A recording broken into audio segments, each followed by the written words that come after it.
polisi mengungkapkan kasus pembunuhan sadis yang melibatkan seorang pria bernama David Chandra, 41, yang diduga membunuh pacarnya, Lina, 44. Kepala Satreskrim Polrestabes Medan, AKBP Bayu Putro Wijayanto mengungkapkan, penyidik telah menyita sejumlah barang bukti, termasuk ponsel pelaku. Di situ kita temukan video dan foto yang menunjukkan bukti kekerasan. Ini sadis dan tidak manusiawi, kata Bayu saat menggelar konferensi pers di Polrestabes Medan pada Rabu, 27 Agustus 2025. Lebih lanjut, Bayu menjelaskan, tindakan kekerasan yang dilakukan pelaku sangat keterlaluan. Ada tindakan yang tidak masuk akal sehat kita, di mana botol bir dimasukkan ke alat kelamin korban. Lalu, korban disuruh meminum air kencingnya sendiri di dalam baskom, sambungnya. Bayu juga mengungkapkan, pelaku memiliki kepribadian yang temperamental. Pada tahun 2023, David pernah menjadi tersangka kasus penganiayaan. Saat itu, pelaku pernah minta tolong ke korban untuk mengurus perkara tersebut dengan memberikan sejumlah uang, ujarnya. Ternyata tidak dilakukan sehingga pelaku ini menjalani hukuman. Hal itu membuat pelaku sakit hati dan melakukan penganiayaan di dalam video tersebut, tambahnya.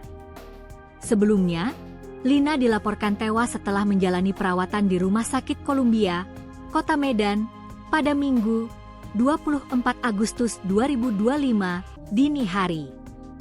Menurut informasi yang diperoleh, kejadian bermula pada Sabtu siang ketika pelaku dan korban bersama-sama mengonsumsi narkoba.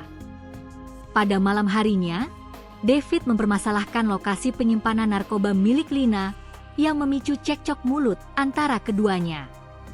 Dalam kondisi emosi tinggi, David menganiaya Lina menggunakan botol bir dan gunting, yang mengakibatkan Lina terjatuh dengan luka-luka di sekujur tubuh. Setelah penganiayaan, David meminta pembantu dan sopirnya untuk membawa Lina ke Rumah Sakit Columbia. Setelah meninggalkan rumah sakit, David kembali ke kediamannya, sementara pembantu dan sopirnya tetap menjaga Lina.